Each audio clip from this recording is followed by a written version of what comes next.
तो मेरा नाम जलीद ख्वाजा है।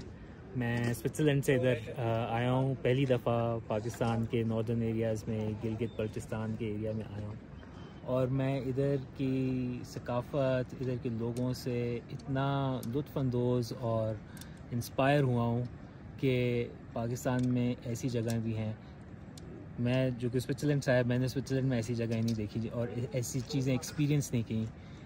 जैसे कि प्रोफेसर साहब के साथ कल हमने शेपर्ड हट में, गोट हट में जाके चीज़ें देखी। काश हम इसको प्रिज़र्व कर सकें और इधर के लोगों को सपोर्ट कर सकें और ये जो नेचुरल हमारे पास ब्यूटी है, ये ग्लेशियर्स जो हैं, जो कि सिर्फ़ पाकिस्तान के लिए ही नहीं पूरी दुनिया के लिए ज़रूरी हैं, इनको बचा सकें।